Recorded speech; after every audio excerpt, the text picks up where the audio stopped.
teman-teman. Nah, ini mohon maaf nih ada sedikit gangguan ya. Jadi judulnya adalah penggunaan obat kronis di bulan Ramadan. Jadi sebelum kita bicara tentang bulan Ramadannya nih, sebelumnya saya tanya dulu nih teman-teman ya. Jadi itu ada pilihan deh. Sebetulnya di slide-nya ada nih. Teman-teman, kalau saya tanya nih, ada penyakit, ada diare, ada flu, ada hipertensi. Manakah di antara penyakit-penyakit tersebut yang merupakan penyakit kronis? Nah, ini slide-nya udah kelihatan. Nah, silakan teman-teman chat dulu di kolom chat ya. Silakan chat. Silakan di chat manakah di antara ini, coba di slide selanjutnya. Slide selanjutnya. Nah, ini ada yang biru sama yang hijau, teman-teman. Yang biru itu flu sama diare itu ya. Yang sebelah kanan ada ibu-ibu lagi cek gula, kemungkinan dia diabetes sama satu lagi sakit jantung. Nah, itu kira-kira mana? Yang warna biru atau yang warna hijau yang kronis? Silakan di chat, teman-teman. Ayo di chat. Belum ada yang chat nih. Silakan teman-teman boleh di chat ya. Jangan lupa Iya, Ibu ini Gina, dari nanti Naila, hijau. Ada lagi? akan ada pemenang, dua pemenang ya Bu. Oke, benar. Ya. Oh, Mbak Sri. Nanti akan ada dua pemenang akan Wah, mendapatkan GoPay senilai Rp50.000. Jadi teman-teman oke. tetap mengikuti acara sampai dengan selesai. Ya. Oke, kita lanjut ya. Next slide. Masya Allah, jawabannya benar semua. Benar ya, yang kronis. Next lagi. Kita belajar lagi nih. Sebetulnya apa sih bedanya akut sama kronis? Jadi kalau tadi ya, yang akut itu kan diare. Jadi dia tuh munculnya tiba-tiba dan durasinya juga singkat. Jadi nggak mungkin nih ada orang diare sampai setahun gitu, nggak mungkin ya. Nah, tapi kalau yang kronis ini nggak bisa juga tiba-tiba, aku tiba-tiba loh hipertensi, tiba-tiba loh diabetes, itu nggak mungkin. Jadi itu sesungguhnya sudah terjadi sejak lama, jadi nggak mungkin tiba-tiba hipertensi. Dan biasanya bahkan pada awal-awal itu nggak kerasa, kerasanya kalau udah mulai, kok aku kenapa sering pusing ya, ketika pas ditensi ternyata tensinya tinggi. Next. Oke. Next. Nah, sekarang kita ngomongin hipertensi dulu nih ya. Silent killer. Nah, ya. Kill, pembunuh, silent, diam-diam. Maksudnya apa nih silent killer? Artinya di mana kadang kita nggak sadar gitu ya, teman-teman. Ternyata kita itu udah hipertensi aja. Taunya dari mana? Ketika misalnya MCU, kita ada pemeriksaan atau ada baksos, kita ada baksos nih, coba ternyata kita tensinya tinggi seperti itu. Next. Oke, nah ini ya, ini klasifikasi hipertensi. Jadi normal itu kurang dari 120, sistoliknya ya, diastoliknya 80. Dan dikatakan hipertensi itu kalau sudah di atas 140/90. Next. Nah ini ya, ini gejala-gejalanya, walaupun ya sakit kepala, kadang juga kita kepanasan di luar bisa sakit kepala juga, salah makan bisa mual muntah juga ya, jadi agak-agak membingungkan juga nih. Next, lanjut ya. Nah, kapan waktu terbaik minum obat hipertensi? Nah, sekarang kita mulai belajar nih teman-teman, kapan waktu terbaik minum obat hipertensi? Next. Nah, di sini teman-teman kita belajar tentang ritme sirkadian. Nah, kita lihat nih ya di sini teman-teman, ternyata tensi kita tertinggi itu ada di jam berapa tuh? Ada yang di jam 18 lebih tuh ada kan highest blood pressure di 18.30. Tapi juga ada juga nih sharpest blood pressure di jam 6. Jadi ternyata tensi tertinggi itu di pagi hari loh teman-teman. Jadi kapan kita minumnya? Nah, kalau di puskesmas sendiri kan obat hipertensi itu cuma satu macam ya. Oh, enggak, Deng. Ada kaptopril, ada amlodipin. Nah, biasanya nih masyarakat nih udah pada tahu nih. Kadang petugas juga udah ngerti nih nakes. Mau beli obat tensi dong. Apa Bu? Namanya yang Upin Ipin gitu seperti itu. Nah, kita tuh biasanya udah tahu. Oh, pasti maksudnya adalah amlodipin. Nah, next lagi. Jadi berdasarkan tadi tuh, kalau obatnya tadi cuma satu, amlodipin doang. Nah, di sini kan kita bisa lihat nih, Amlodipin minumnya kapan? Pagi atau malam? Loh kok bisa begitu? Gitu, tergantung. Jadi kalau di puskes, tadi kan kita udah lihat tuh apa namanya ritme sirkandian. Jadi tertinggi itu ternyata pagi hari loh, gitu kan? Dini hari bahkan seperti itu. Sehingga itu ibaratnya kita itu acara puncaknya. Jadi kita minumnya biasanya kalau di puskesmas kita sarankan untuk minumnya malam, ya malam karena misalnya kita minumnya jam 8 malam atau jam 9 malam sehingga ke jam tadi 7 itu kadar obat di dalam darahnya masih tinggi. Next, lanjut. Nah, kalau di rumah sakit itu ada namanya Ramipril. Jadi kalau di rumah sakit itu obatnya nggak hanya satu, teman-teman. Jadi Ramipril apa namanya? Biasanya dipakainya malam sehingga amlodipin dipakainya pagi seperti itu, ya. Jadi kadang bingung loh, kok amlodipin waktu itu di rumah sakit disuruhnya pagi, di puskesmas kok malam seperti itu. Itu karena memang berhubungan dengan mekanisme sirkadian tadi. Next. Nah, ini ada pertanyaan nih sering nih ya. Jadi kalau pada saat jadi kalau di Puskesmas Cilodong kita ada konseling obat ya, Bapak Ibu semua, teman-teman semua. Jadi kalau ada nih pasien yang kepatuhan minum obatnya agak kurang baik, itu pasti akan dirujuk ke apoteker untuk digali lebih dalam lagi apa masalahnya nih. Ada pasien yang sudah rutin minum obat tapi kok tensinya tinggi terus sih? Gimana sih ini? Gitu seperti itu. Next. Nah, selain daripada obat, ya, jadi biasanya ketika seseorang didiagnosa hipertensi, pasti dokter pertama akan menyarankan lifestyle modification. Apa ini maksudnya? Jadi kita harus apa namanya merubah nih, ya, lifestyle kita yang kurang baik. Coba next lagi. Contohnya apa nih? Nah, asupan makan tinggi garam. Nah, ini faktor risiko loh teman-teman ya. Jadi kita tuh udah kebiasaan ya. Jadi padahal secara teorinya kita tuh boleh makan garam itu cuma 1 sendok teh tapi yang datar seperti itu ya. Nah, ini kan kita kebiasaan makan keripik, makan pokoknya makanan yang berpengawet itu rata-rata dia mengandung kadar garam yang tinggi. Nah, jadi kita tuh udah overload sebetulnya ya. Makan garamnya itu yang harus dikurangi. Nah, kalau kita punya resiko obesitas, nah itu juga harus kita perhatikan. Nah, stres ya teman-teman. Ada orang nih kelihatannya dia santai, tiduran, tapi sesungguhnya otaknya mikir ke sono, ke sono, ke sono, ke sono, itu coba ditensi deh. Ternyata itu tinggi. Jadi itu tidak bisa dipungkiri, stres itu memang benar-benar bikin tensi naik. Merokok dan minum alkohol itu udah pasti ya. Next. Next, oke, kurang olahraga. Nah, olahraga ini juga penting banget teman-teman. Tapi olahraga juga ini ternyata harus durasinya harus benar dan frekuensinya juga benar. Jadi misalnya durasinya aku olahraga seminggu sekali olahraga 3 jam. Nah, itu juga kurang tepat. Jadi yang tepat itu durasinya itu sekitar 30 menit dan frekuensinya itu 5 kali dalam sepekan. Itu yang idealnya yang bagus seperti itu ya.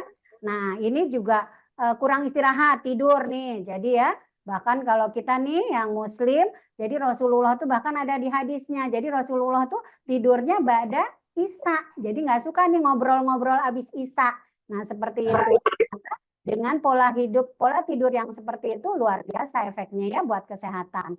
Makanan yang tinggi lemak dan kolesterol ya, udah pasti tuh itu bikin nih teman-teman bayangkan pembuluh darah itu seperti selang. Kalau kita makan lemak-lemak tuh dia nempel-nempel kayak gitu. Jadi pembuluh darahnya jadi menyempit dan akhirnya menyebabkan hipertensi.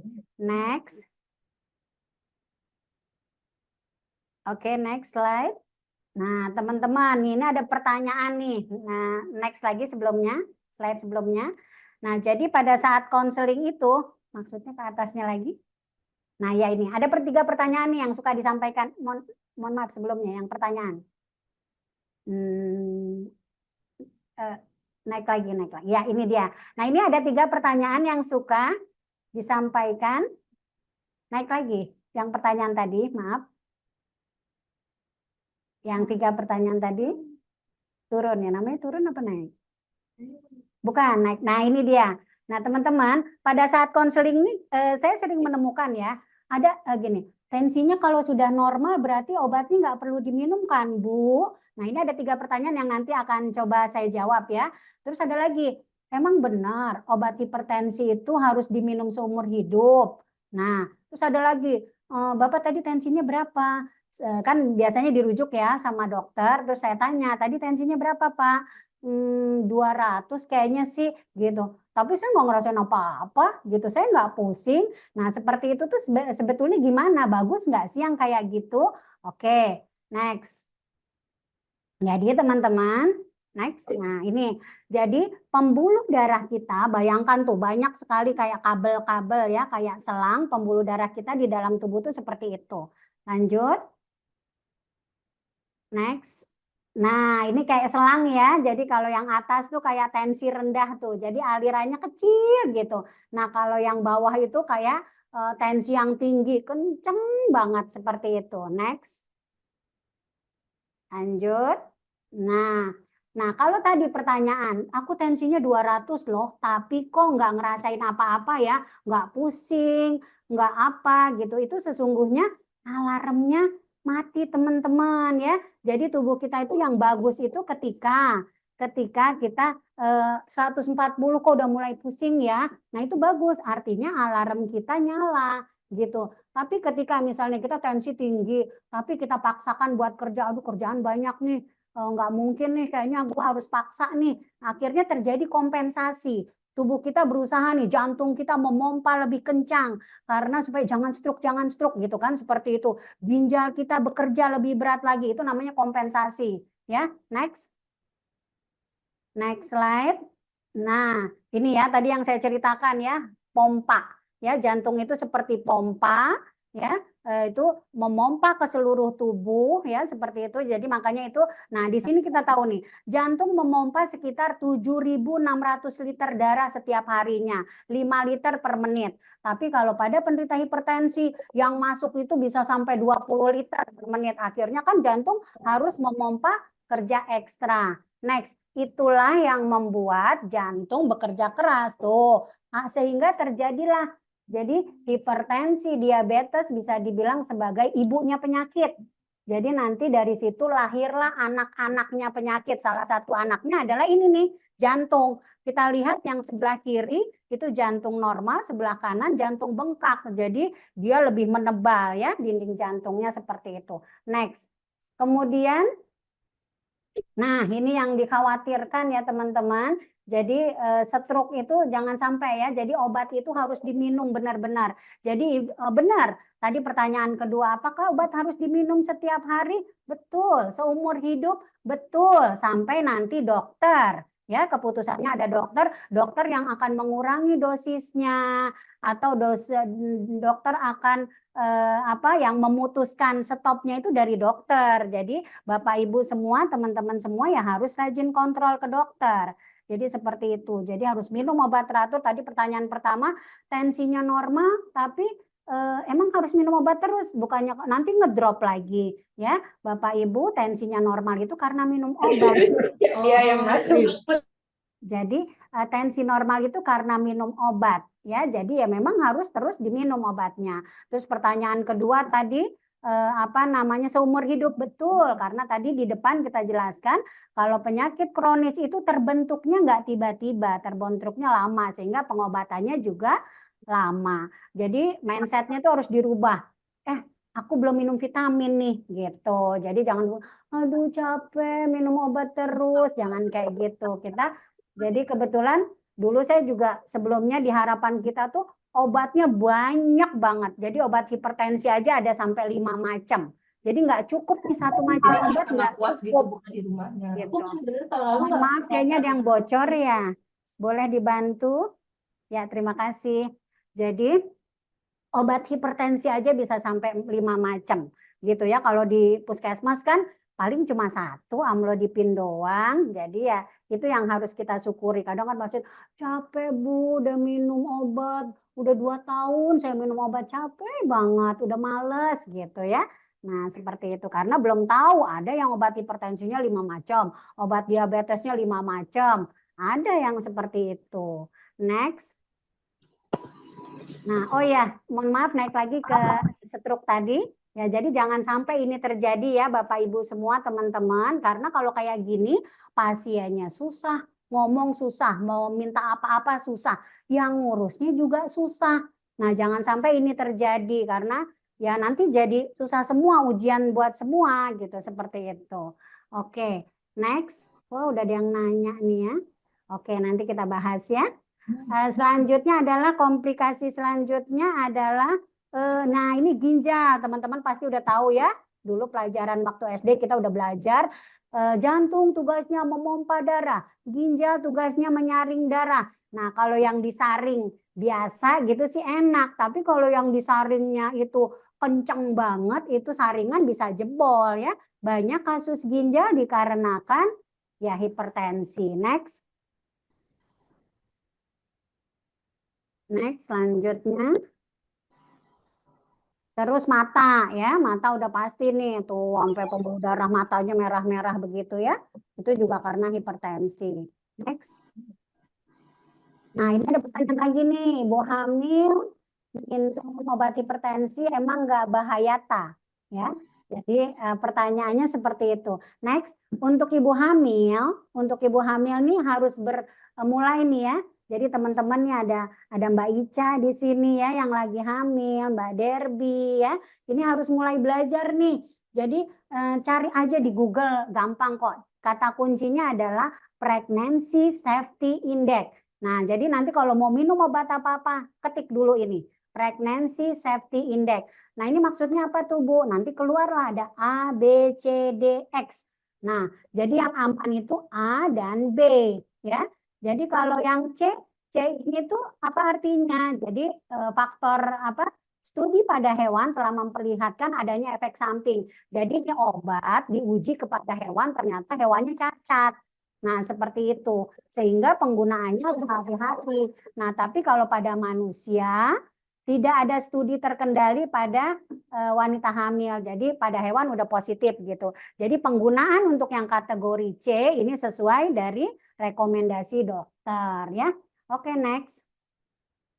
Selanjutnya adalah, nah kalau untuk apa hipertensi ya kita tahu ya ada metildopa yang kategorinya B ya, ada nifedipin kategorinya C, boleh masih boleh dipakai ya, kembali lagi atas rekomendasi dokter.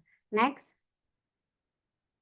Nah, oke, tadi udah ya kita belajar tentang hipertensi. Selanjutnya kita belajar lagi nih. Tadi kan penyakit kronis tuh ya ada banyak ya, tapi kita pada siang ini kita belajar tentang hipertensi dan diabetes. Mudah-mudahan ini karena yang paling sering nih sampai teman-teman ya. Jadi sampai di pemerintah itu dijadikan program prioritas nasional. Ya, saking banyaknya penderitanya. Jadi ini serius. Jadi kita mulai dari diri kita, terus keluarga kita. Jadi jangan sampai nih nanti setelah materi ini jangan sampai nih ada yang orang tuanya mungkin tensinya tinggi tapi kita nggak peduli. Jangan seperti itu ya. Segera ke puskesmas. Puskesmas BPJS gratis. Bahkan obatnya bisa dapat 1 bulan ya di Puskesmas Cilodong, amlodipin bisa dikasih 1 bulan, metformin dikasih 1 bulan. Jadi jangan ragu untuk datang ke puskesmas ya. Terus kalaupun ya kalau nggak punya BPJS gimana ya? Bisa juga ya berbayarnya KTP Depok cuma 10.000 ya, nanti bisa dapat obat 10 hari. Oke, selanjutnya kita bicara tentang diabetes. Nah, ini juga nih disebut sebagai penyakit sejuta umat tuh menyebabkan 1,6 juta orang meninggal setiap tahunnya. Ini luar biasa ya. Apalagi untuk Indonesia yang mohon maaf makanan pokoknya itu nasi. Oh, itu susah banget nih. Jadi kita harus lebih waspada lagi nih seperti itu ya. Jadi diabetes itu kalau kadar jadi gula darah itu ada macam-macam teman-teman. Ada gula darah puasa. Nah, itu angkanya 70 sampai 130. Biasanya tuh ada juga yang ngambil di angka 126. Terus sama gula darah sewaktu.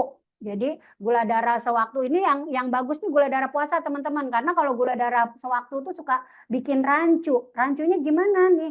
Jadi misalnya nih, yang si A dia diabetes. si B ini nggak diabetes.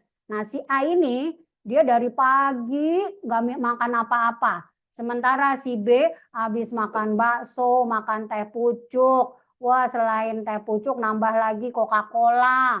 Jadi pas giliran ada bakso di sana. Pas dicek si B ini dia gulanya 200.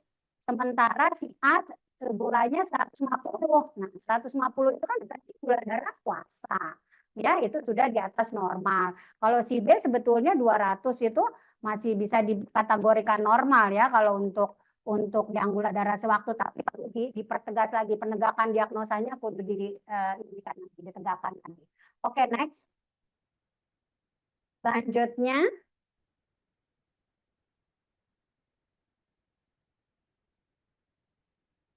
nah, ini ya, gejala daripada diabetes ya.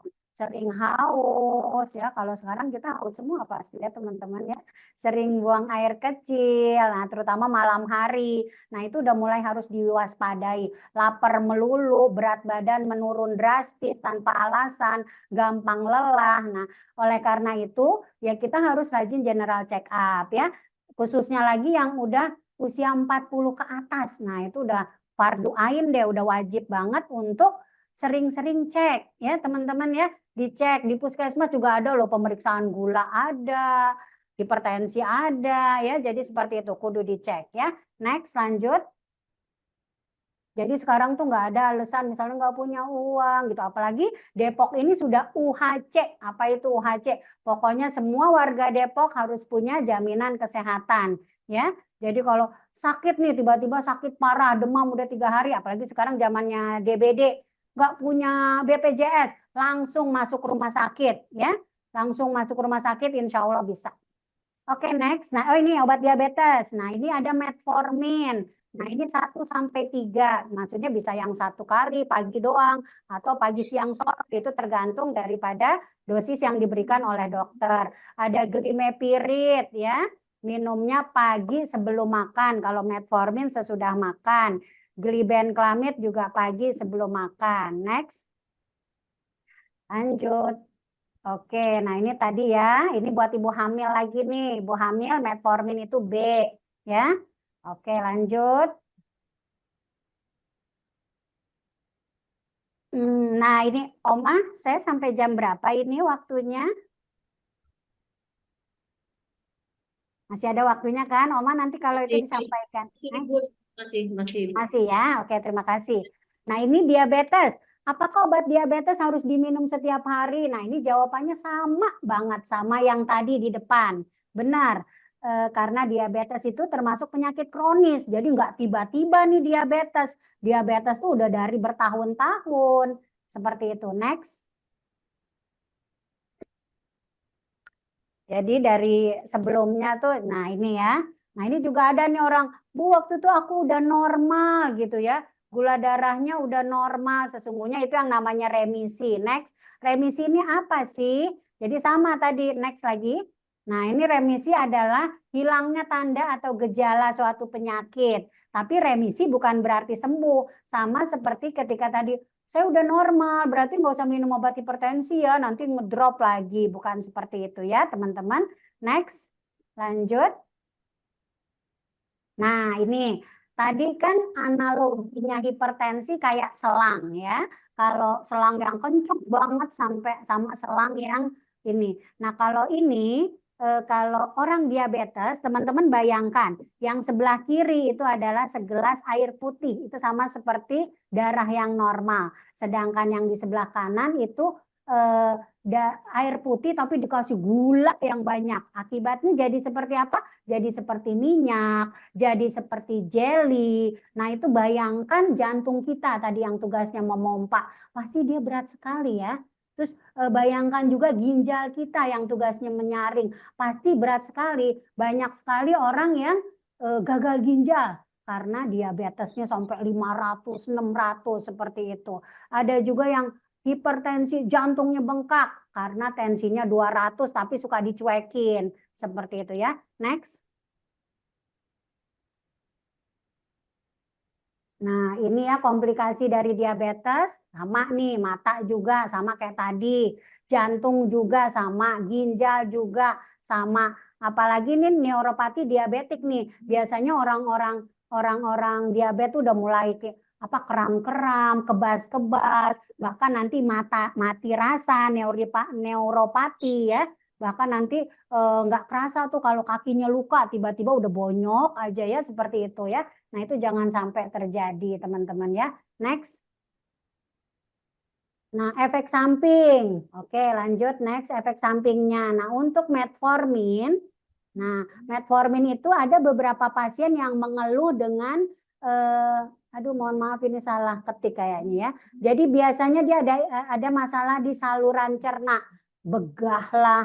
Kok saya sejak minum obat itu kok perut saya nggak enak terus ya. Mohon maaf ini salah ketik ya. Tipe harusnya adalah masalah saluran cerna seperti itu ya. Sementara terus gimana dong solusinya? Biasanya kalau yang beberapa tuh coba pakai yang merek dagang atau yang patennya. Oh iya benar, ketika pakai glukopak kok aman ya gitu seperti itu. Karena memang metformin itu merupakan first line atau guideline pertama untuk pengobatan daripada diabetes ya, golongan biguanid nih namanya seperti itu. Jadi kalau memang generik nggak bisa, oh coba dulu ini, coba dulu minumnya sesudah makan benar, kedua dikasih obat mah ya seperti itu ya. Kalau yang di puskesmas kan memang adanya cuma metformin gitu kan, seperti itu. Jadi nanti biasanya dokter ngasih obat mah, dokter kita juga menyarankan untuk sesudah makan seperti itu.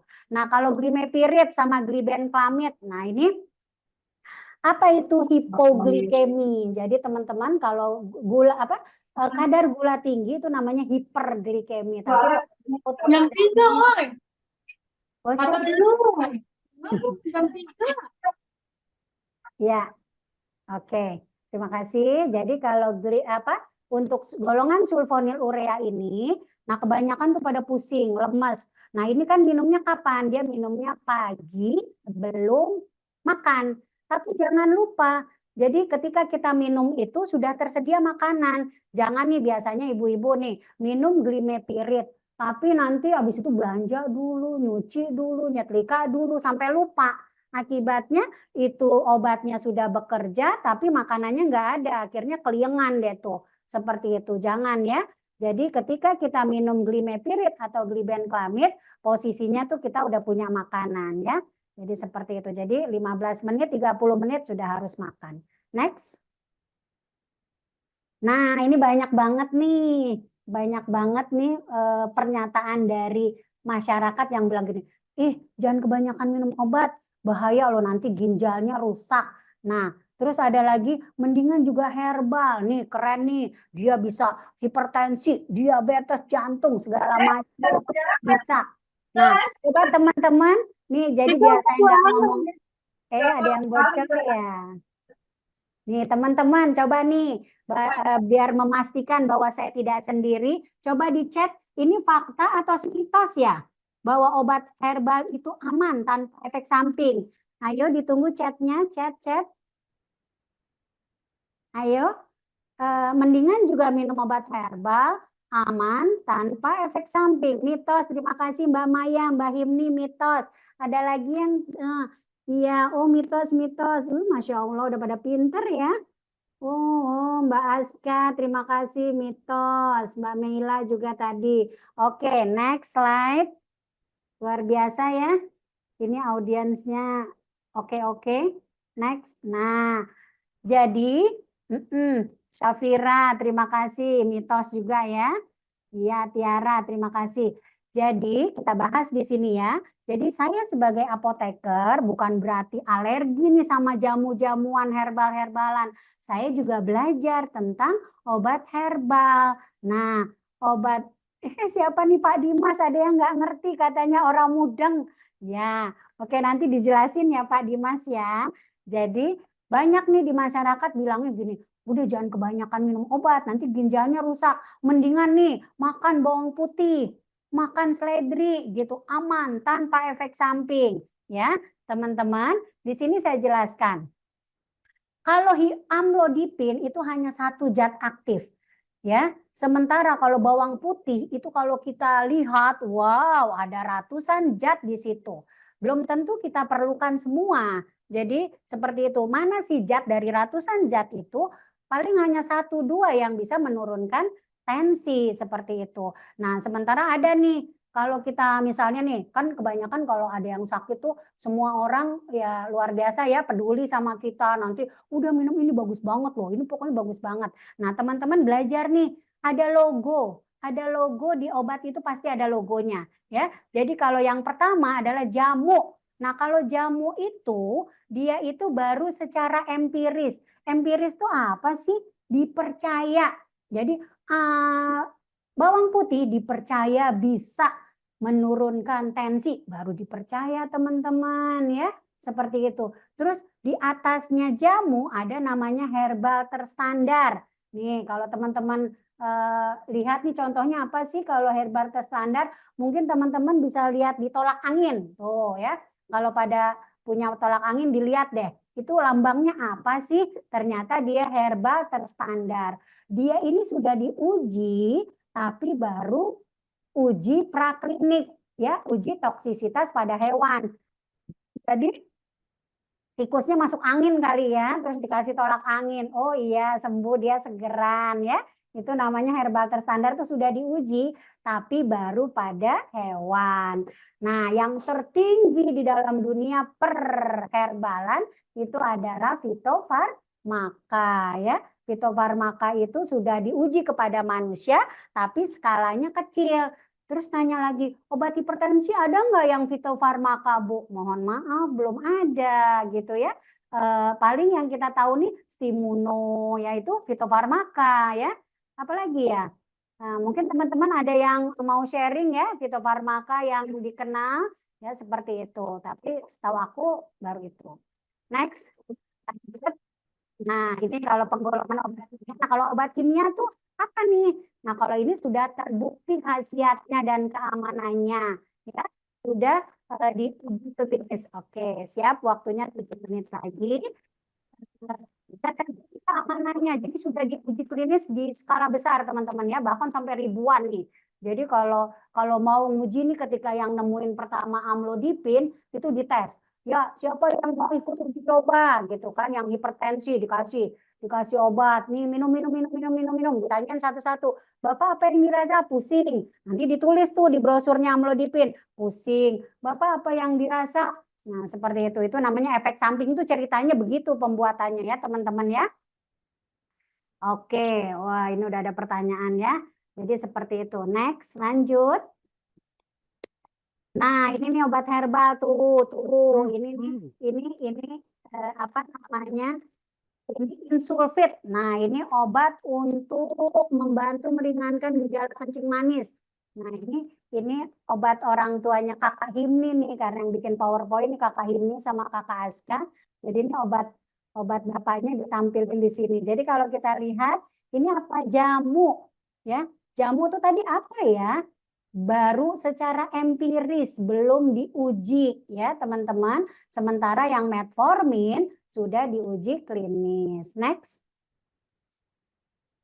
Oke, nah ini tadi ya, ternyata kalau si insulfit itu kandungannya banyak sekali ya. Next. Lanjut. Nah, sekarang baru nih, tadi kan kita judulnya bagaimana cara penggunaan obat selama Ramadan ya.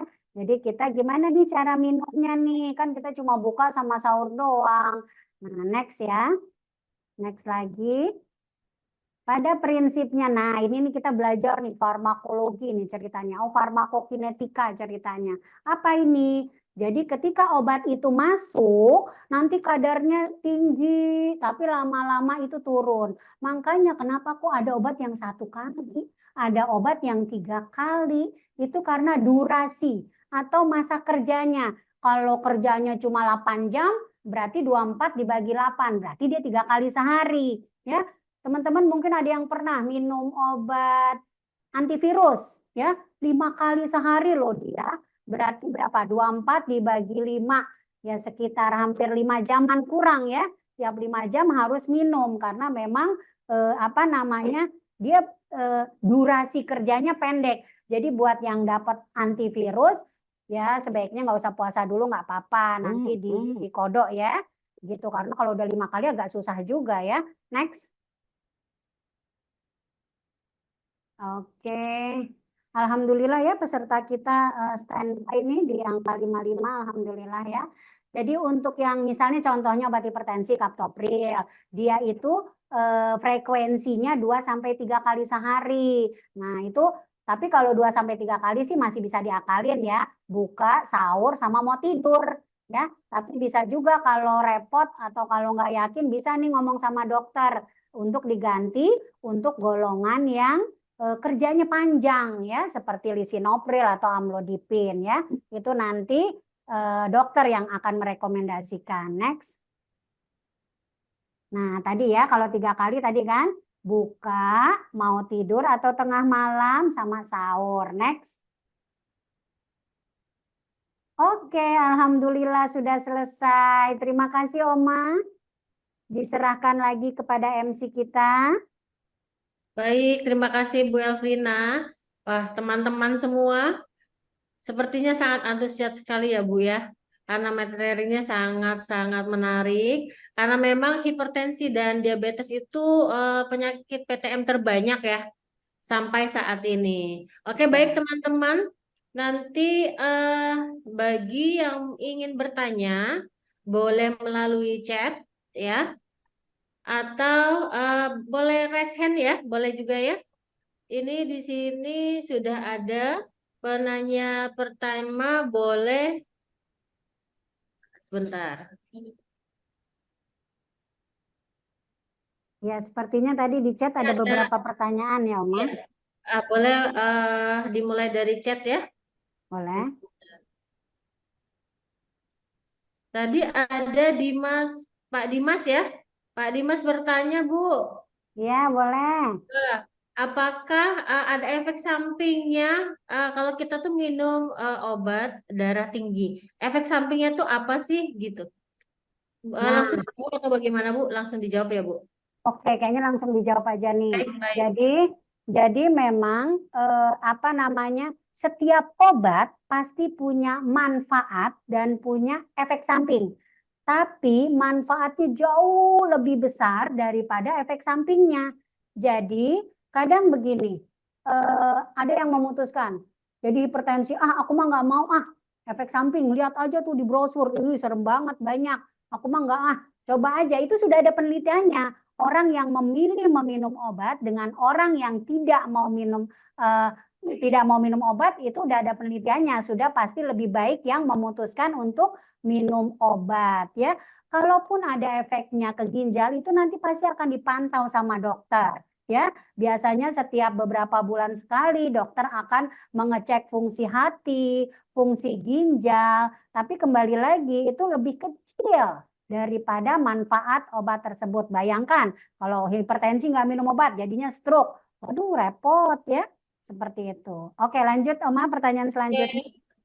Terjawab ya Pak Dimas. Pertanyaannya sudah dijawab, sudah terjawab. Oke, baik, selanjutnya Ibu. Di sini ada atas nama Buna. Apa perbedaan darah rendah sama kurang darah, Bu? Apakah benar kalau tensinya rendah disebut kurang darah dan minum vitamin tambah darah? Seperti apa Ibu? Silakan Ibu. Oke, terima kasih dari Bunanya Arkana ini ya. Jadi apa namanya? Nah ini nih, ketika orang bilang gini, saya darah rendah. Nah itu harus ditegakkan lagi. Ini maksudnya HB-nya yang rendah atau tekanannya yang rendah. Ya, jadi berbeda sekali. Tapi kebanyakan di masyarakat itu darah rendah itu maksudnya adalah HB-nya yang rendah. Jadi dia lemes, saya lemes bawaannya, saya darah rendah. Nah, itu memang harus dicek. Kalau HB-nya rendah ya udah benar minumnya obat tablet tambah darah di puskesmas banyak ya. Atau kalau di apotek yang terkenal, maaf merek Sangobion gitu. Itu kalau HB-nya yang rendah. Tapi kalau darahnya rendah pas di tensi 90/60, wah itu tensinya yang rendah ya. tensinya yang rendah, jadi harus gimana dong, Bu? Bisa dibilang tidak ada obatnya. Jadi obatnya adalah olahraga. Ya teman-teman ya, bayangkan kalau teman-teman lagi dikejar anjing tuh, coba ditensi, pasti tensinya tinggi ya. Tapi kembali lagi, itu tadi itu tekanannya. Jadi tapi masa lagi pusing-pusing lemes-lemes disuruh olahraga gitu, seperti itu ya. Jadi nanti kadang saya pun pernah loh teman-teman, tensinya 80/60 kena stroke. Hah?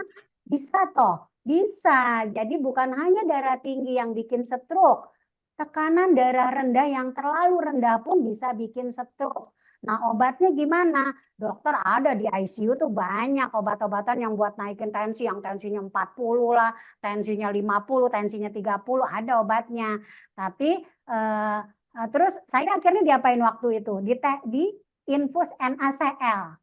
Ya, jadi di infus garam teman-teman. Ya, jadi teman-teman kalau yang hipertensi nggak boleh tuh makan ikan asin tadi ya, yang berpengawet, mengawet udah pasti garamnya banyak. Karena buat ngawetin itu pakai garam. Nah, terus kalau darah rendah ya tadi olahraga. Olahraganya inget ya, jalan cepat itu yang terbaik. Seperti itu. Seperti itu, Buna. Semoga menjawab.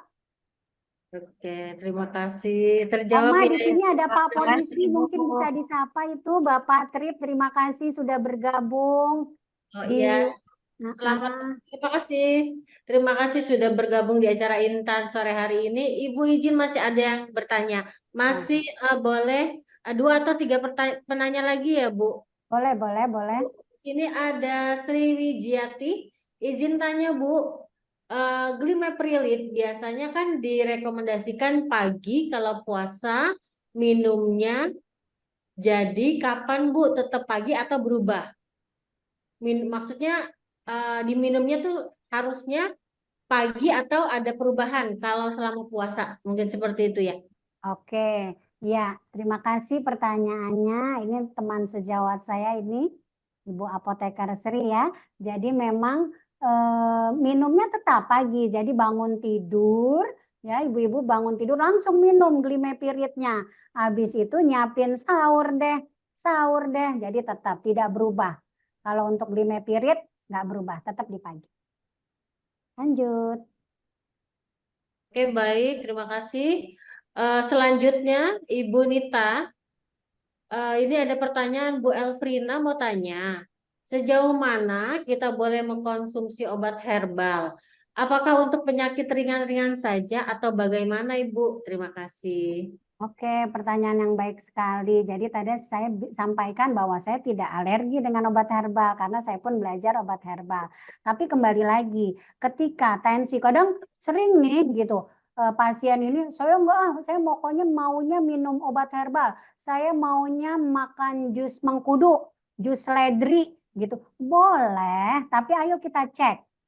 Kalau dicek bagus nggak apa-apa, monggo silahkan gitu. Tapi kalau kadang pasien giliran ditensi, wah ternyata masih tinggi, ya berarti sudah harus perlu bantuan obat kimia. Karena memang tergantung nih obatnya, penyakitnya apa. Tapi kalau untuk hipertensi, diabetes, jantung ya rasanya belum ada nih. Jadi memang sebaiknya kita serahkan pada ahlinya, kita serahkan pada dokter dengan obat kimia yang sudah teruji klinis.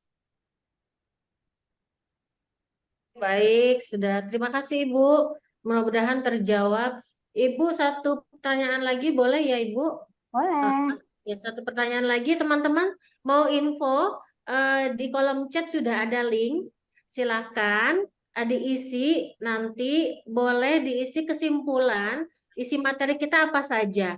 Nanti akan dinilai yang terbaik ya. Yang kesimpulan terbaik 2 orang akan dipilih mendapatkan GoPay senilai Rp50.000. Jadi sudah bisa dibuka dari sekarang. Baik, selanjutnya ada Mbak Maya. Ibu mau bertanya dong. Untuk penderita hipertensi, apabila tidak melakukan olahraga, hanya minum obat, apakah tensinya tetap terpantau normal, Bu? Ya. Oke, pertanyaan yang bagus sekali. Tadi di slide sudah disampaikan, sudah ada pertanyaan juga kalau saya udah minum obat tensi tapi kok masih tinggi ya. Nah, itu berarti perlu juga untuk lifestyle modification. Jadi kalau memang memang sebaiknya tuh ketika dokter pun ketika pertama kali menemukan pasien dengan hipertensi pasti mengarahkan untuk lifestyle modification untuk merubah gaya hidup yang berpotensi meningkatkan tensi ya.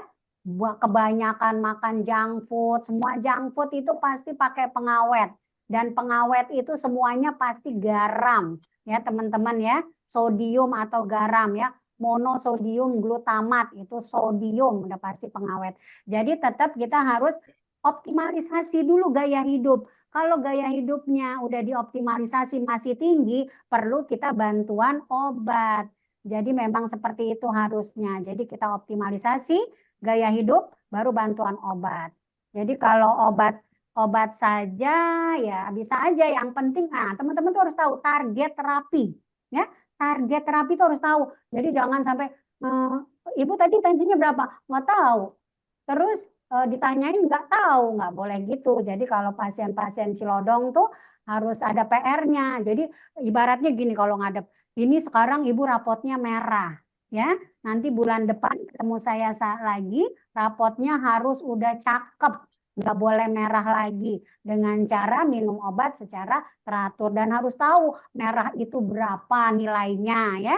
Kalau tensinya 170 itu merah. Nanti kalau udah tensinya 140 oke lah udah bagus. Seperti itu Oma. Semoga terjawab Mbak Maya. Ya, terima kasih Ibu. Semoga terjawab ya. Oke, teman-teman mengingatkan kembali untuk mengisi link. Jangan lupa ada hadiah GoPay senilai Rp50.000 untuk 2 orang. Masih kita tunggu ya. Teman-teman, ini baru ada beberapa yang baru mengisi. Silakan mengisi kesimpulan yang terbaik. Apa saja yang sudah didapatkan materi hari ini? Ya, boleh silakan sambil diisi. Sangat menarik sekali Bu Elfrina untuk materi hari ini, hipertensi dan diabetes. Karena memang mungkin rata-rata masih banyak yang bingung ya Bu ya. Kadang memang masih banyak juga yang hari ini tensinya naik, besok turun. Hari ini minum obat, besok nggak minum obat. Naik lagi minum lagi, turun lagi nggak minum obat. Jadi sekarang sudah terjawab mudah-mudahan ya untuk kita pribadi, untuk nanti kita bisa juga sharing kepada orang-orang terdekat kita, bisa kita sampaikan apa yang sudah kita dapatkan hari ini, materi hari ini. Ya, Ibu Elfrina, terima kasih banyak. Sambil menunggu teman-teman yang masih mengisi link, ya Ibu, kita masih menunggu. Terima kasih banyak Bu Elvina. Semoga bermanfaat dan pastinya sangat bermanfaat ilmunya. Dan kita akan bertemu lagi di acara Intan Cilodong berikutnya dengan materi yang menarik juga. Tapi sebelumnya jangan beranjak dulu dari tempat, jangan keluar, jangan lift dulu, karena kita akan ada sesi foto bersama, ya. Terima kasih banyak Ibu Elfrina, teman-teman. Ditunggu sebentar ya teman-teman Ya. sambil menunggu teman-teman masih ada nih yang mengisi link. Oke, Ya, masih boleh ada. foto kali ya Oma Kita ya. foto sama ya. Teman-teman Ya, diharapkan disiapkan dibuka open cam. kameranya teman-teman. Ya, kameranya boleh dibuka karena kita akan ada sesi foto bersama. Ya, ya, boleh dibuka dulu kameranya. Terima Ya. kasih Ibu Nita, Oke. Ya, Pak yang dulu Dimas, boleh. Pak Oke, terima kasih. Budi. Ya, oke, kita mulai. 1, 2, 3. Ya, sekali lagi slide kedua. Dibuka dulu kameranya boleh teman-teman yang belum dibuka kameranya. Oke, baik. Kita mulai 1, 2, 3. Ya. Slide ketiga. Slide ketiga dimulai. 3, 2, 1 ya. Oke, terima kasih banyak. Oke. Terima kasih Bapak-bapak, Ibu-ibu Terima kasih. semua. Terima kasih Bu Elfrina sebagai narasumber hari ini. Sehat selalu Ibu. Langsung boleh. Oke, Selamat menyiapkan berbuka puasa ya Bu. iya. Ya. Oke, pengumuman Teman-teman, nih. Kita pengumuman lomba nih, Oma. Siap. Jadi, Linknya sudah ditutup teman-teman. Ya. oke, linknya sudah ditutup. Link Dan sudah untuk yang tertutup. mendapatkan GoPay siang Nilai ini dapat yaitu Rp10.000. Siapa Ibu? Sebentar. Dicek dulu teman-teman. Sebentar ya. dari yang itu dari itu 1.000. Mana? Sebentar ditunggu. Oke, jadi yang mendapatkan Siapa GoPay Ibu? senilai 50.000 yaitu Ibu Sri Wijiati ya. Oke, Selamat kepada Ibu selamat. Sri. Selamat Ibu Sri. Satu lagi. Terima kasih Ibu. Iya. Oke, satu lagi. Ya, ini ada nih dari mahasiswa UHAMKA. Wah, luar biasa ya, ada dari mahasiswa UHAMKA. Ega Deski Anggraini ya. Selamat buat Selamat. Mbak atau Mas nih, oh perempuan ya. Mbak Ega Deski mendapatkan GoPay senilai 50.000. Nanti dihubungin ya sama panitia untuk dihubungi ya sama. pemberian GoPay-nya. Oke, baik. Alhamdulillah pada sore hari ini kita sambil ngabuburitnya sangat bermanfaat ya, mendapatkan ilmu juga ya. Mudah-mudahan semuanya berkah, barokah, sehat semua. Sampai ketemu. Terima kasih narasumber hari ini Bu Elvina. Teman-teman terima kasih yang sudah bergabung. Mohon maaf jika ada kesalahan. Kita akan bertemu lagi di acara Intan informasi seputar kesehatan Cilodong berikutnya ya. Terima kasih banyak. Assalamualaikum warahmatullahi wabarakatuh. Waalaikumsalam warahmatullahi wabarakatuh. Terima kasih semuanya. Terima kasih.